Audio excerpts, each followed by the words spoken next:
ಎಲ್ಲ BA 3ನೇ semester ವಿದ್ಯಾರ್ಥಿಗಳಿಗೆ ಈ ಒಂದು ವಿಡಿಯೋಗೆ ಪ್ರೀತಿಯ ಸ್ವಾಗತ.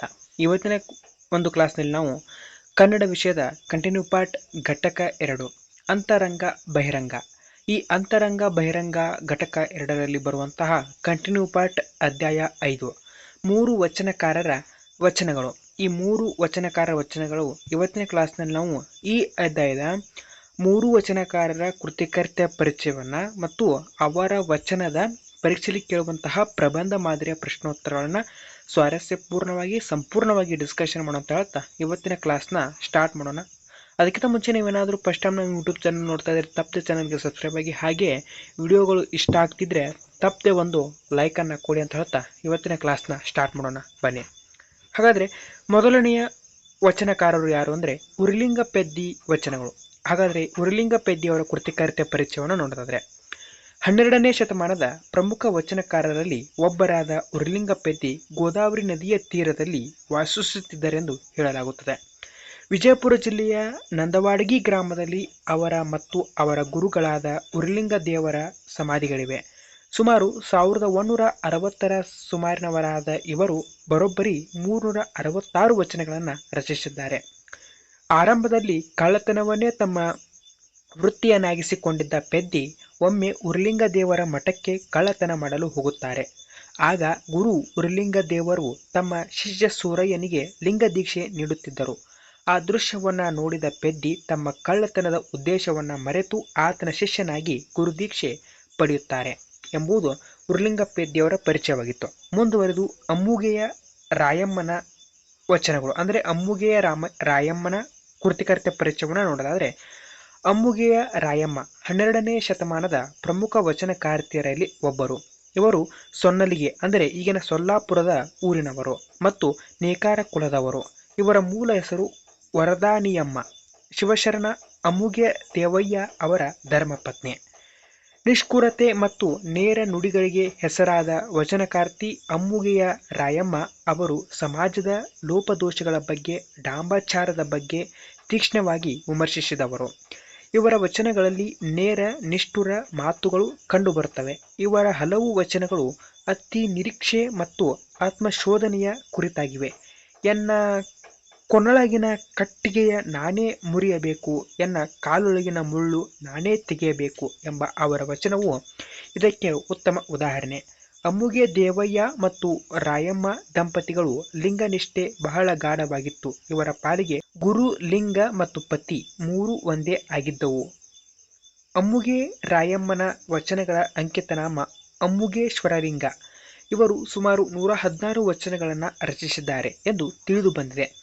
ಅಮ್ಮುಗೆ ರಾಯಮ್ಮ ಜಾತಿ ಪದ್ಧತಿಯನ್ನ ಬಲವಾಗಿ ವಿರೋಧಿಸಿದರು ಮತ್ತು ಸಮಾಜದಲ್ಲಿ ಸಮಾನತೆಯನ್ನ ಪ್ರತಿಪಾದಿಸಿದರು. ಶೀಲವಂತನಾದಡೆ ಜಾತಿಯ ಬಿಡಬೇಕು, ಶಿವಜ್ಞಾನಿಯಾಗದ ಸಮಯವ ಬಿಡಬೇಕು ಎಂಬ ಅವರ ವಚನ ಸಮಾಜ ಸುಧಾರಣೆಯ ಅವರ ಆಶಯವನ್ನ ಬಿಂಬಿಸುತ್ತದೆ. ಅಮ್ಮುಗೆಯ ರಾಯಮ್ಮ ಅವರ ವಚನ ಚಳವಳಿಯಲ್ಲಿ ಮಹಿಳೆಯರ ಅರಿವು ಮತ್ತು ಆತ್ಮವಿಶ್ವಾಸವನ್ನ ಹೆಚ್ಚಿಸುವಲ್ಲಿ ಪ್ರಮುಖ ಪಾತ್ರ ವಹಿಸಿದವು ಎಂಬುದು ಇಷ್ಟು ಅಮ್ಮುಗೆಯ ರಾಯಮ್ಮನವರ ಪರಿಚಯವಾಗಿತ್ತು. ಮುಂದುವರೆದು ಸತ್ಯಕ್ಕನ ವಚನಗಳು ಅಂದರೆ ಸತ್ಯಕ್ಕನವರ ಕೃತಿಕರ್ತ ಪರಿಚಯವನ್ನು ನೋಡೋದಾದರೆ ಶರಣಿ ಸತ್ಯಕ್ಕ ಆಧ್ಯಾತ್ಮ ಸಾಧಕಿ ಮತ್ತು ಸ್ತ್ರೀ ಸಮಾನತೆಯ ಪ್ರತಿಪಾದಕಿ. ಶಿವಮೊಗ್ಗ ಜಿಲ್ಲೆಯ ಶಿರಾಹಳ ಕೊಪ್ಪದ ಬಳಿ ಇರುವ ಹಿರೇಂಜಬೂರಿನಲ್ಲಿ ಜನಿಸಿದ ಸತ್ಯಕ್ಕ ಅವರು ಅವಿವಾಹಿತೆಯಾಗಿಯೂ ಆಧ್ಯಾತ್ಮಿಕ ಸಾಧನೆಯಲ್ಲಿ ತಮ್ಮನ್ನ ತೊಡಗಿಸಿಕೊಂಡರು. ಸಂಸಾರದ ಬಂಧನದಿಂದ ದೂರವಿದ್ದು ಆಂತರಿಕವಾಗಿ ಶಿವನನ್ನ ಆರಾಧಿಸಿ ಆತನೊಂದಿಗೆ ಸಂಭಾಷಣೆ ನಡೆಸುತ್ತಿದ್ದು ಸ್ತ್ರೀ ಪುರುಷ ಸಮಾನತೆಯ ತತ್ವವನ್ನ ಎತ್ತಿ ಹಿಡಿದ ಸತ್ಯಕ್ಕ ಅವರ 27 ವಚನಗಳು ಲಭ್ಯವಿದ್ದು ಅವುಗಳು ಅಂಕಿತ ಶಂಭುಜಕೇಶ್ವರ ಆಗಿದೆ ಎಂಬುದು ಇಷ್ಟು ಮೂರು ವಚನಕಾರರ ಪರಿಚಯವಾಗಿತ್ತು.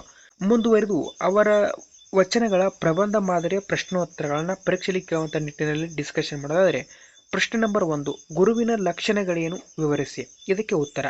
ಇಲ್ಲಿನ 3ನೇ ವಚನ ಗುರುವಿಗೆ ಇರಬೇಕಾದ ಮುಖ್ಯ ಲಕ್ಷಣಗಳು ಮತ್ತು ಅವರು ಏನನ್ನ ಮಾಡಬಾರದು ಎಂಬುದನ್ನು ಸ್ಪಷ್ಟವಾಗಿ ಹೇಳುತ್ತದೆ. ಗುರುವು ತನ್ನ ಸ್ಥಾನದ ಘನತೆಯನ್ನ ಕಾಪಾಡಿಕೊಳ್ಳಬೇಕು. ಕಿರಿಯನು ಹಿರಿಯನಾಗಲು ಸಾಧ್ಯವೇ ಅಥವಾ ಹಿರಿಯನು ಕಿರಿಯನಾಗಲು ಸಾಧ್ಯವೇ ಎಂಬ ಪ್ರಶ್ನೆಯ ಮೂಲಕ ಗುರುಗಳ ಸ್ಥಾನವು ಅನನ್ಯ ಮತ್ತು ದೊಡ್ಡದು ಎಂದು ವಿವರಿಸಲಾಗಿದೆ. ಅವರು ತಮ್ಮ ಹಿರಿಯ ಸ್ಥಾನಕ್ಕೆ ತಕ್ಕಂತೆ ವರ್ತಿಸಬೇಕು. ಗುರುವಾದವನು ಲಿಂಗ, ಜಂಗಮ ಮತ್ತು ಪ್ರಸಾದಕ್ಕೆ ಗೌರವ ಸಲ್ಲಿಸಬೇಕು. ಗುರುವು ಲಿಂಗ, ಜಂಗಮ ಮತ್ತು ಪ್ರಸಾದವನ್ನ ನಿರ್ಲಕ್ಷಿಸಬಾರದು. ಅವುಗಳನ್ನ ಲಘುವಾಗಿ ಅಂದರೆ ಸಣ್ಣದೆಂದು ಕಂಡರೆ ಆ ಗುರು ತಾನೇ ಸಣ್ಣವನಾಗುತ್ತಾನೆ. ಅಂದರೆ ನಿಜವಾದ ಗುರುವು ಶಿವ ಮತ್ತು ಅವನ ಭಕ್ತರಿಗೆ ಸಂಪೂರ್ಣ ಗೌರವವನ್ನು ಕೊಡಬೇಕು. ಸಂಕ್ಷಿಪ್ತವಾಗಿ ಹೇಳುವುದಾದರೆ ಗುರುವು ತನ್ನ ಸ್ಥಾನಕ್ಕೆ ಗೌರವವನ್ನು ಕಾಪಾಡಿಕೊಳ್ಳಬೇಕು, ಆಧ್ಯಾತ್ಮಿಕ ತತ್ವಗಳನ್ನು ಗೌರವಿಸಬೇಕು ಮತ್ತು ಎಂದಿಗೂ ಸಣ್ಣವರಂತೆ ವರ್ತಿಸಬಾರದು ಎಂಬುದು ಗುರುವಿನ ಲಕ್ಷಣದ ಪ್ರಶ್ನೆಗೆ ಸ್ವಾರಸ್ಯವಾದಂಥ ಉತ್ತರವಾಗಿತ್ತು. ಮುಂದುವರಿದು ಪ್ರಶ್ನೆ ನಂಬರ್ 2. ಉರಿಲಿಂಗ ಪೆದ್ಯ ವಚನಗಳಲ್ಲಿನ ಗುರು, ಲಿಂಗ, ಜಂಗಮ ತತ್ವದ ಅರ್ಥ ವಿವರಿಸಿ. ಉತ್ತರ: ಉರಿಲಿಂಗ ಪೆದ್ದಿ ತನ್ನ ಇಲ್ಲಿನ 3 ವಚನಗಳಲ್ಲಿ ಗುರು, ಲಿಂಗ ಮತ್ತು ಜಂಗಮ ತತ್ವಗಳನ್ನು ಹೀಗೆ ವಿವರಿಸಿದ್ದಾರೆ. ಮೊದಲನೇದಾಗಿ ಗುರು. 3ನೇ ವಚನಕಾರರ ಪ್ರಕಾರ ಗುರುವು ಭಕ್ತಿಯ ಮಾರ್ಗದಲ್ಲಿ ಹಿರಿಯ ಸ್ಥಾನವನ್ನು ಹೊಂದಿರುವವನು, ಆದರೆ ಆ ಸ್ಥಾನಕ್ಕೆ ತಕ್ಕ ಘನತೆಯನ್ನು ಕಾಪಾಡಿಕೊಳ್ಳಬೇಕು. ಲಿಂಗ, ಜಂಗಮ ಮತ್ತು ಪ್ರಸಾದಗಳನ್ನು ಗೌರವಿಸುವ ಮೂಲಕ ಮಾತ್ರ ಅವನು ತನ್ನ ಶ್ರೇಷ್ಠತೆಯನ್ನು ಉಳಿಸಿಕೊಳ್ಳುತ್ತಾನೆ. ಈ ತತ್ವಗಳನ್ನು ನಿರ್ಲಕ್ಷಿಸಿದರೆ ಅವನು ತನ್ನ ಯೋಗ್ಯತೆಯನ್ನು ಕಳೆದುಕೊಳ್ಳುತ್ತಾನೆ. ಇನ್ನು 2ನೇದಾಗಿ ಲಿಂಗ. 2ನೇ ವಚನದಲ್ಲಿ ಶಿವಲಿಂಗ ಮಹತ್ವವನ್ನು ತಿಳಿಸಲಾಗಿದೆ. ಭಕ್ತನು ಒಮ್ಮೆ ಮಂಗಳಕರವಾದ ಶಿವಲಿಂಗವನ್ನು ತನ್ನ ದೇಹದ ಮೇಲೆ ಧರಿಸಿದರೆ ಅವನು ಮತ್ತೆ ಬೇರೆ ಯಾವುದೇ ದೇವರನ್ನ ನೆನೆಯುವುದಿಲ್ಲ. ಇದು ಚಿನ್ನದ ಸಂಪತ್ತು ಇರುವ ಮನೆಯಲ್ಲಿ ಇದ್ದುಕೊಂಡು ಇನ್ನೊಂದು ಮನೆ ಹುಡುಕಿದಂತೆ ಅಥವಾ ನದಿಯಲ್ಲಿ ಇದ್ದುಕೊಂಡು ಬಾಯಾರಿಕೆಯಂತೆ ಕೆರೆ ನೀರನ್ನು ಹುಡುಕಿದಂತೆ ನಿರರ್ಥಕ ಕೆಲಸ. ಇಲ್ಲಿ ಲಿಂಗವು ಪರಮಾತ್ಮನ ಸಾಕಾರ ರೂಪವಾಗಿದ್ದು ಭಕ್ತನಿಗೆ ಸರ್ವಸ್ವವಾಗಿದೆ ಎಂದು ಅರ್ಥೈಸಬಹುದು. ಇನ್ನು 3ನೇದು ಜಂಗಮ. 3ನೇ ವಚನದಲ್ಲಿ ಜಂಗಮನನ್ನ ಲಿಂಗ ಮತ್ತು ಪ್ರಸಾದದ ಜೊತೆಗೆ ಗೌರವಿಸಬೇಕಾದ ಒಂದು ಪ್ರಮುಖ ತತ್ವವಾಗಿ ಉಲ್ಲೇಖಿಸಲಾಗಿದೆ. ಜಂಗಮರು ನಿಜವಾದ ಭಕ್ತಿಯನ್ನ ಪ್ರಸಾರ ಮಾಡುವ ಚಲನಶೀಲ ಮೂರ್ತಿಗಳು. ಗುರುವು ಇಂತಹ ಜಂಗಮರನ್ನ ಲಘುವಾಗಿ ನೋಡಬಾರದು. ಇಲ್ಲಿ ಜಂಗಮವು ಭಕ್ತರ ಸಮುದಾಯ ಅಥವಾ ಶಿವನ ಪ್ರಸಾದವನ್ನು ಹಂಚುವ ಯತಿಗಳನ್ನು ಪ್ರತಿನಿಧಿಸುತ್ತದೆ. ಒಟ್ಟಾರೆಯಾಗಿ ಈ ವಚನಗಳು ಗುರು, ಲಿಂಗ ಮತ್ತು ಜಂಗಮ ಪರಸ್ಪರ ಸಂಬಂಧ ಹೊಂದಿರುವ ಪ್ರಮುಖ ತತ್ವಗಳಾಗಿವೆ ಮತ್ತು ಇವುಗಳನ್ನು ಗೌರವಿಸುವುದು ನಿಜವಾದ ಭಕ್ತನು ಅಥವಾ ಗುರುವಿನ ಕರ್ತವ್ಯ ಎಂದು ತಿಳಿಸುತ್ತವೆ. ಮೊದಲ ವಚನವು ನಿರಾಕಾರ ಪರಶಿವನು ಹೇಗೆ ಲಿಂಗದ ರೂಪದಲ್ಲಿ ಮೂಡಿ ಬಂದನು ಎಂಬುದನ್ನು ವಿವರಿಸುತ್ತದೆ. ಇದು ಲಿಂಗ ತತ್ವದ ಮೂಲವನ್ನು ತಿಳಿಸುತ್ತದೆ ಎಂಬುದು ಉತ್ತರವಾಗಿತ್ತು. ಇನ್ನು ಪ್ರಶ್ನೆ ನಂಬರ್ 3. ವಚನಕಾರ್ತಿಯರ ದೃಷ್ಟಿಯಲ್ಲಿ ಭಕ್ತಿಯ ಸ್ವರೂಪ ಹೇಗೆ ವ್ಯಕ್ತವಾಗಿದೆ ವಿವರಿಸಿ. ಉತ್ತರ: ವಚನಕಾರ್ತಿಯರ ದೃಷ್ಟಿಯಲ್ಲಿ ಭಕ್ತಿಯು ಕೇವಲ ಬಾಹ್ಯ ಆಚರಣೆ ಅಥವಾ ಶಬ್ದಾಡಂಬರವಲ್ಲ. ಅದು ಆಂತರಿಕ ಶುದ್ಧಿ, ನಿರಂತರ ಆರಾಧನೆ ಮತ್ತು ಭಗವಂತನೊಂದಿಗಿನ ಆತ್ಮೀಯ ಸಂಬಂಧವನ್ನು ಒಳಗೊಂಡಿದೆ. ಮೇಲಿನ ವಚನಗಳಲ್ಲಿ ಈ ಕೆಳಗಿನ ಅಂಶಗಳನ್ನು ಗುರುತಿಸಬಹುದು. ಆಂತರಿಕ ಶುದ್ಧಿಯೇ ನಿಜವಾದ ಭಕ್ತಿ ಎನ್ನುವುದು ವಚನಕಾರ್ತಿಯರ ದಿಟ್ಟ ನಿಲುವು. ಅವರು ಬಾಹ್ಯವಾಗಿ ದೇವರಿಗೆ ಪೂಜೆ, ಅರ್ಚನೆ, ಮಂತ್ರಗಳನ್ನು ಹೇಳುವುದು ನಿಜವಾದ ನಿಯಮವಲ್ಲ ಎನ್ನುತ್ತಾರೆ. ಬದಲಾಗಿ ಇನ್ನೊಬ್ಬರ ಸಂಪತ್ತು, ಹೆಂಡತಿ ಮತ್ತು ದೈವಗಳಿಗೆ ತಲೆಬಾಗದೆ ಇರುವುದೇ ನಿಜವಾದ ಭಕ್ತಿ ಎಂದು ಹೇಳಿದ್ದಾರೆ. ಇದು ಅವರ ನೈತಿಕ ಮತ್ತು ಆಧ್ಯಾತ್ಮಿಕ ಶುದ್ಧತೆಯನ್ನು ಸೂಚಿಸುತ್ತದೆ. ವಚನಕಾರ್ತಿಯರು ಇನ್ನೊಬ್ಬರ ಹಣಕ್ಕೆ ಆಸೆ ಪಡದೆ, ಲಂಚ ಸ್ವೀಕರಿಸದೆ ಶುದ್ಧ ಮನಸ್ಸಿನಿಂದ ಬದುಕುವುದೇ ನಿಜವಾದ ಭಕ್ತಿ ಎಂದು ಸ್ಪಷ್ಟಪಡಿಸಿದ್ದಾರೆ. ಅವರು ದೇವರಿಂದ ಬಂದ ಭಿಕ್ಷೆಯಲ್ಲೇ ತೃಪ್ತರಾಗಿ ಕೆಟ್ಟ ಮನಸ್ಸಿನಿಂದ ಇನ್ನೊಬ್ಬರ ಸಂಪತ್ತಿಗೆ ಆಸೆ ಪಟ್ಟರೆ ನರಕದಲ್ಲಿ ಮುಳುಗಿಸು ಎಂದು ದೇವರಿಗೆ ಬೇಡಿಕೊಳ್ಳುತ್ತಾರೆ. ಇದು ಅವರ ನಿಷ್ಕಪಟ ಭಕ್ತಿಯನ್ನು ತೋರಿಸುತ್ತದೆ. ವಚನಕಾರ್ತಿಯರು ಶಿವಶರಣರ ಪಾದಕ್ಕೆ ನಮಸ್ಕರಿಸಿ ಅವರ ಉಪದೇಶವನ್ನು ಪಾಲಿಸುವುದನ್ನೇ ಭಕ್ತಿ ಎಂದು ಪರಿಗಣಿಸಿದ್ದಾರೆ.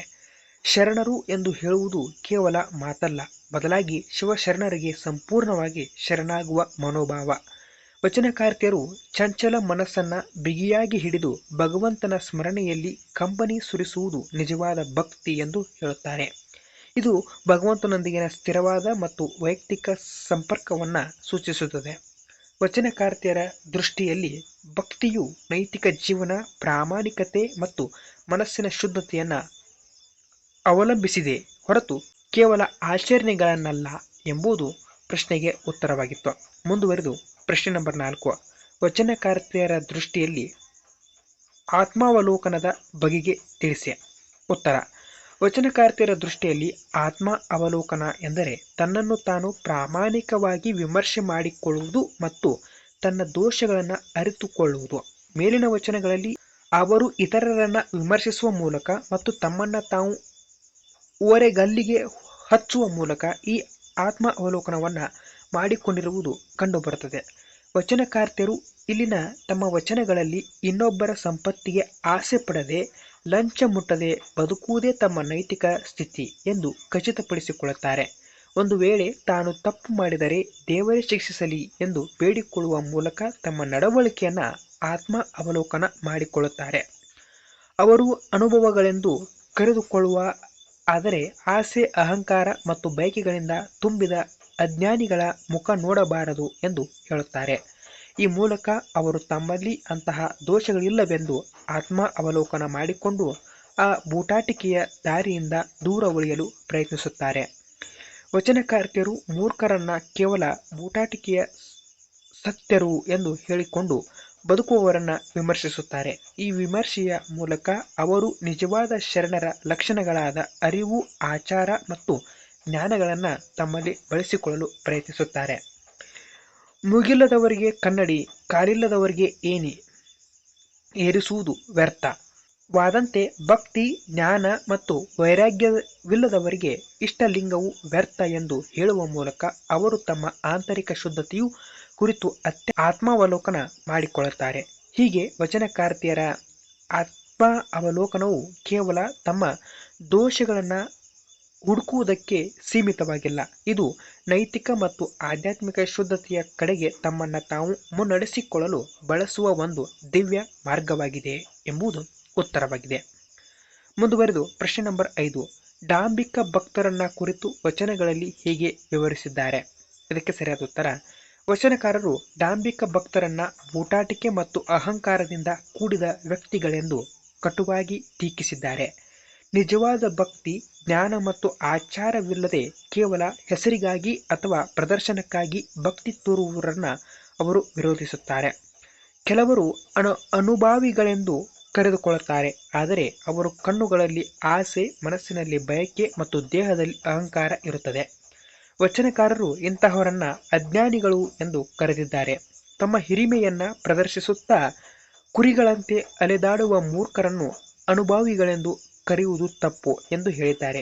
ಇದು ಅವರ ಬಾಹ್ಯ ಪ್ರದರ್ಶನ ಮತ್ತು ಆಂತರಿಕ ಶೂನ್ಯತೆಯನ್ನು ತೋರಿಸುತ್ತದೆ. ತಮ್ಮ ಮನಸ್ಸಿನಲ್ಲಿ ಯಾವುದೇ ಭಕ್ತಿ ಇಲ್ಲದಿದ್ದರೂ ಭಕ್ತಿ ಮತ್ತು ವಿನಯದ ಭಾಷಣಗಳನ್ನು ಮಾಡುವವರನ್ನ ತುಂಬ ಕಟುವಾಗಿ ವಿಡಂಬನೆ ಮಾಡಿದ್ದಾರೆ.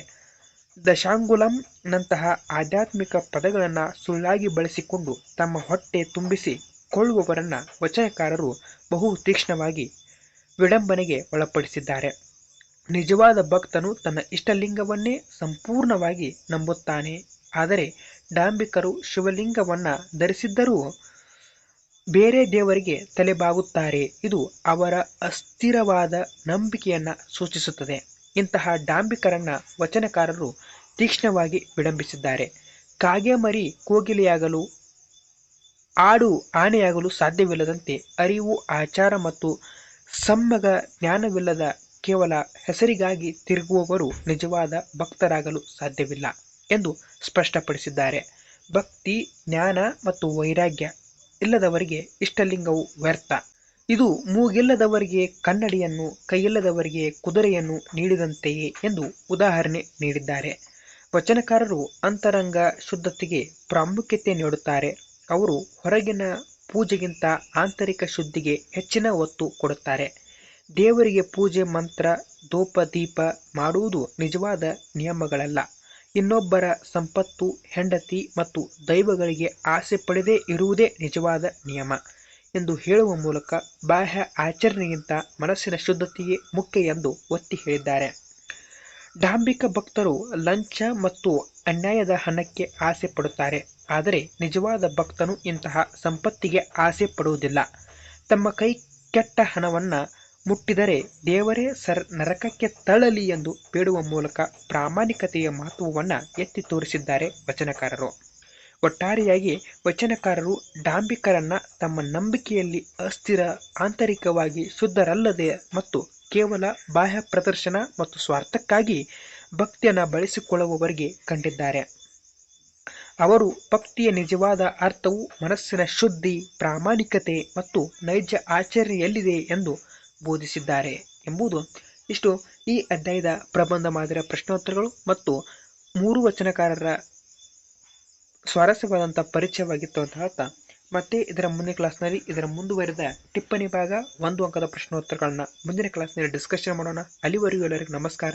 ಜೈ ಹಿಂದ್, ಜೈ ಕರ್ನಾಟಕ ಮಾತೆ.